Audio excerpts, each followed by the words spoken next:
Olá, meu amigo, minha amiga, estamos de volta com mais um Portal do José, fechando mais uma semana que foi repleta de acontecimentos muito importantes e que não foram frutos do acaso, não.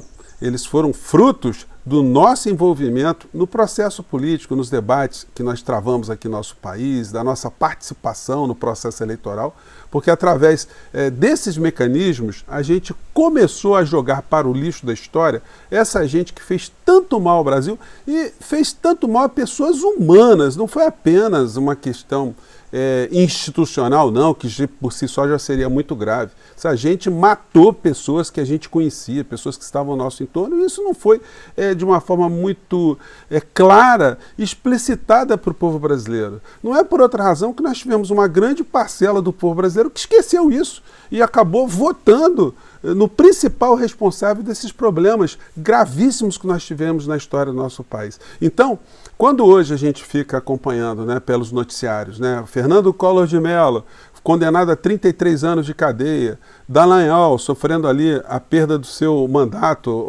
o questionamento do seu mandato, a mulher do Cid depondo hoje, o Cid depondo ontem, pessoas do cinturão mais próximo do Bolsonaro estando aí às voltas com a cadeia. Isso tudo só está sendo possível porque nós participamos desse processo. Então, todos os dias quando você acordar, lembre-se disso, que quando você vê uma pessoa comentando alguma coisa num bar, perto de você, dentro de um restaurante ou dentro de um meio de transporte, você pode dar o seu sorrisinho ali mesmo sem entrar na conversa, porque você foi responsável, você ajudou com que essas coisas acontecessem aqui no nosso país, embora muitas pessoas sempre mantivessem uma descrença, A descrença ele é um elemento muito ruim, muito corrosivo no progresso, no enfrentamento de questões, porque uma sociedade de derrotados que acha que as coisas nunca vão funcionar, de fato elas nunca funcionam mesmo. A gente tem que pensar em sentido contrário, e foi por isso que eu criei esse portal aqui, e é por isso que é tão bacana e tão gratificante reunir tantas pessoas como você aqui no nosso portal, tá bom? Então vamos aqui conversar sobre os últimos acontecimentos dessa sexta-feira, algumas coisas que estão se conectando aí, mas antes de mais nada, quero convidar você que está chegando agora no nosso portal a se inscrever aqui conosco. Você que é muito bem-vindo, conheça os nossos outros vídeos. Se você gostar, compartilhe, dê seu joinha. Todos os dias eu abro um chat para a gente trocar algumas ideias aqui entre 5 horas e 5h30. Você está convidado, assim como também convido você para se inscrever aqui no nosso clube de membros, que é uma forma adicional de você prestigiar aqui o nosso portal, além de todas as outras ferramentas, tá bom? E não se esqueça de mandar o seu comentário e o seu joinha também. Bom, vamos seguir em frente. Gente, até esse momento que eu estou conversando com vocês, eu não sei qual foi o resultado final do depoimento que a mulher, a esposa do Coronel Cid, estava escalada para prestar hoje na Polícia Federal. Gente, é uma situação que, do ponto de vista familiar, deve estar causando uma comoção muito grande, Você imagina só a esposa daquele que foi o braço direito do presidente da República. Essa figura andava para cima e para baixo, o marido toda hora na televisão, ganhando um dinheirinho a mais, e de repente começa a utilizar um cartão de vacina falso e levando os filhos para esse tipo de aventura em viagens para um lado e para o outro. De repente ela está ali como uma indiciada, uma pessoa ali que se utilizou de uma estrutura criminosa para um benefício pessoal e está vendo ali o marido ser colocado publicamente como o algoz, ou um algoz no meio dessa história. O que chama atenção no meio dessa trama toda é o comportamento de Cid com o ex-presidente da República e vice-versa, porque Cid ontem resolveu ficar absolutamente calado, como a gente tinha comentado aqui, que é uma das possibilidades, quando alguém está ali repleto de problemas, a pessoa às vezes opta em ficar calada até que a instauração do processo se dê para ela poder ali melhorar a defesa dela, enfim. Então, esse foi um comportamento previsível dentro do direito.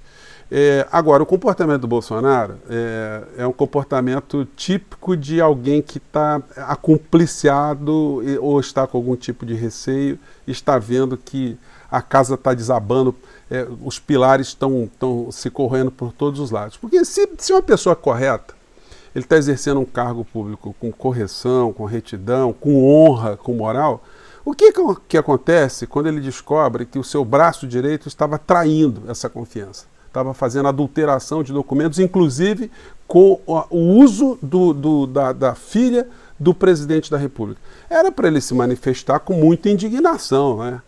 Muita firmeza, muita dureza e até mandar abrir processos, enfim, fazer algum tipo de iniciativa, mas não. Quando ele tem essa postura absolutamente tímida, isso denota o quê? Que ele tem uma cumplicidade, ele tem muito medo em relação ao que o Cid poderá revelar no meio dessa história toda. Então, gente, o pacote está todo montado. É uma gente... mais cedo eu disse para vocês que o ex-presidente, ele é uma espécie de pigmeu mental. As pessoas sempre atribuíram, as que mitificaram a figura do Bolsonaro, sempre atribuíram a ele uma série de capacidades que ele nunca teve, ele nunca se esmerou, ele nunca estudou para ser um presidente da República, desenvolver alguma atividade política em benefício de outras pessoas. Ele só se esmerou em estruturar esquemas para o seu enriquecimento pessoal e da sua família e das pessoas que estão no seu entorno. Ele nunca se interessou por assunto nenhum o tempo todo que ele foi deputado. Só se interessou em acumular dinheiro. Ele passou 30 anos da vida dele se emburrecendo. Até para copiar Bolsonaro é muito difícil, porque a pessoa, para ser tão medíocre, tão desconhecedora de tudo, a pessoa precisava fazer um curso muito prolongado. O Bolsonaro não, ele já estava pronto, mas ele foi funcional. Quando eu digo que ele foi funcional, é que ele funcionou para manter o nosso país distante de discussões importantes de transformação efetiva do nosso país. Nós passamos 4 anos entregues a quadrilhas em todos os níveis aqui no nosso país. Então, é sempre importante a gente ressaltar isso, porque fica sempre essa indagação, né? Como é que essa criatura virou presidente? Como é que ele ficou ali? Como é que ele sustentou ao longo de uma pandemia? Haviam estruturas que estavam protegendo. Inclusive a Procuradoria-Geral da República. Nós nunca saberemos o que Bolsonaro conversou com Augusto Aras num local secreto, aí sim, numa sala secreta, porque o Augusto Aras efetivamente funcionou como um cão de guarda, um leão de chácara de Bolsonaro, do seu clã, de todos os crimes que ele cometeu. Só que em setembro, Augusto Aras vai sair e vai entrar um outro procurador da República, e todas as representações que muitas pessoas fizeram, como eu fiz também, nós vamos reacender essas representações para cobrar responsabilidade desses criminosos todos, né? O que é muito bacana aqui no nosso portal, essa possibilidade de a gente fazer as críticas, a gente apontar uma série de situações e também ter essa noção da nossa responsabilidade de fazer alguma coisa além, né? De ingressar em juízo, enfim, de fazer essa movimentação, e é muito bacana quando eu recebo o apoio de vocês aqui, os estímulos de vocês, né? Bom, então o fato é esse. O Cid e Bolsonaro, essa história está longe de acabar, porque tem esse elemento esposa no meio dessa história também. Quando o martelinho, né, condenatório, né, estiver mais próximo, é possível que algumas configurações sejam modificadas no meio dessa história. Quanto mais se revela as situações do telefone de Cid, mais a gente vai vendo a podridão, a mentira, o cinismo das relações dessas pessoas. Aqui numa matéria hoje que está no IG, que está sendo repercutida, material do jornalista Daniel César, tem o seguinte título: Bolsonaro ficou furioso com Guedes após Lula baixar preço do gás. A coisa que o Bolsonaro mais queria era utilizar todos os mecanismos possíveis para que, no processo eleitoral, ele pudesse enganar o povo brasileiro. Ou comprando apoio, deu um probleminha aqui, gente, ou dando apoio financeiro, dando algum tipo de benefício, fazendo alguma situação que resultasse num retorno de votos para ele. Uma das classes sociais mais atingidas, né, pelos problemas econômicos são as pessoas que estão na base da pirâmide. E essas pessoas estavam pagando um gás muito caro. O gás ainda está muito caro no nosso país. E o Guedes foi chamado lá no Palácio do Planalto em dada ocasião para baixar o preço do gás. Então o Cid relata, além dessa matéria aqui, tem uma outra anterior, aqui do jornal O Tempo. Eu vou colocar no link na descrição do nosso vídeo aqui para vocês, tá, gente? Ela tem o seguinte título: Mauro Cid disse que Paulo Guedes cairia por causa dos preços dos combustíveis. Então, uma das revelações das conversas ali mostra que o Cid estava trocando conversa ali com o ministro do Bolsonaro, enfim. E em dado momento ele disse: olha, a situação está preta para o Guedes, tá? Ele vai cair. E aí, enfim, o Guedes foi se encontrar com o Bolsonaro deu uma pressão nele por conta dos combustíveis, mas como eu sempre disse para vocês, era muito mais provável o Guedes derrubar o Bolsonaro do que o Bolsonaro derrubar o Guedes, porque, como eu disse para vocês, quem é que tinha o poder de fato, o poder oculto? Quem é que era a criatura maquiavélica nesse sentido da ardilosidade no meio dessa história? Quem é que tinha cérebro? Quem é que tinha vínculo com o poder econômico? Quem é que tinha o apoio da grande mídia? Sempre foi Paulo Guedes, nunca foi Bolsonaro. O Bolsonaro, como eu digo para vocês, sempre foi o fantoche no meio dessa história. E as revelações da podridão não ficam só por aí, não. A relação de Paulo Guedes com Bolsonaro. Um nunca chamaria o outro para nenhum tipo de almoço, pescaria, nada. Essa união foi um arranjo que foi feito por esses setores para que o Bolsonaro figurasse como esse fantoche e pudesse, com Paulo Guedes, fazer todo tipo de entrega que nós passamos. A autonomia do Banco Central, fatiamento da Petrobras, entrega da Eletrobras, privatização das empresas públicas nos estados, na água de água, nos serviços públicos de água, esgoto, enfim. Além das subtrações de direitos trabalhistas, reforma da Previdência, eles passaram tudo durante uma pandemia, sem nenhum tipo de debate aqui no nosso país. Então, foi um presidente muito funcional para esse interesse. Mas agora, derrotado, ele está imprestável. E imprestável é a hora dele prestar contas e ele está vendo que ele está isolado, ele não tem mais o cercadinho, não tem mais o poder.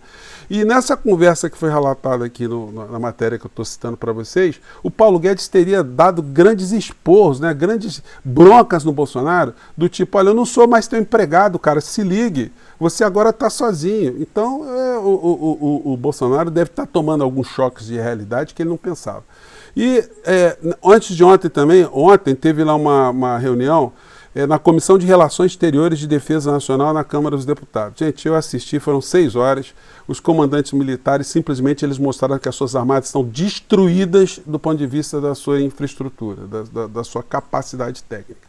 Bolsonaro cooptou uma série de militares que puxavam o saco dele e ganhavam em troco soldos muito poupudos, enquanto o restante das tropas não tiveram o mesmo tipo de tratamento e as operações das suas armadas também não. Então, o sucateamento foi mostrado, foi um negócio devastador para quem estava lá, e isso provocou, inclusive, muitos pronunciamentos de deputados ali, até bolsonaristas, né, metendo malho nas suas armadas porque não foram golpistas. Isso aí dá para escrever um livro, né, o comportamento esquizofrênico dessas pessoas, brigando ali com os comandantes militares porque não defenderam a destruição da democracia.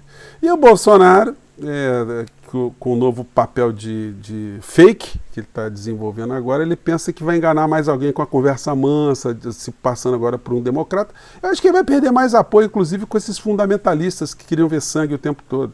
Esse papel de bom mocismo não vai ajudar ele em absolutamente nada.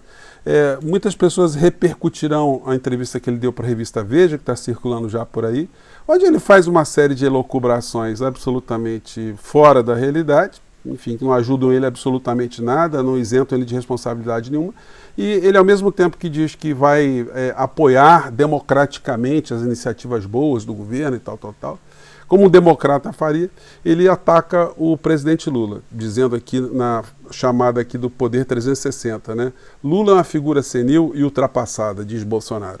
Ex-presidente afirma que Lula está governando com o fígado e que sua única preocupação é dizer que pegou um país destruído. Gente, não adianta ele ficar com esse tipo de comportamento, ele já é uma página virada aqui no nosso país. Infelizmente, nós não teremos também a supressão desses pensamentos ruins que vieram com Bolsonaro da sociedade brasileira, mas nada como o tempo para passar, nada como um governo que exerça uma função pedagógica, né, importante para mostrar para a sociedade que nós tínhamos um caminho diferente desse que nós vivenciamos aqui no Brasil. Só quem não anda muito conformado com essas mudanças todas também é o pastor, né, guia espiritual do Bolsonaro, o guia jurídico dele, o Silas Malafaia, que está vindo todos os dias aqui ainda criticar a democracia brasileira. Agora ele publicou um vídeo: ilegal, imoral e inescrupulosa, cassação de Dallagnol. Olha só, se o Silas Malafaia acha a cassação de Dallagnol inescrupulosa, é porque ela foi absolutamente correta. Isso aí você pode cravar certinho, né? O Malafaia devia fazer que nem o Jim Jones, juntar as pessoas mais próximas dele, ir para uma ilha, né? Eles têm muito dinheiro, comprassem, eles poderiam comprar uma ilha e morarem todos ali, porque eles fundariam a república malafaísta, né? O bolso malafaísta, né? sem poder judiciário, que é uma coisa que atormenta muito essas pessoas, sem Congresso Nacional, né? Só com um ditador ali e um líder religioso, eles viveriam felizes para sempre.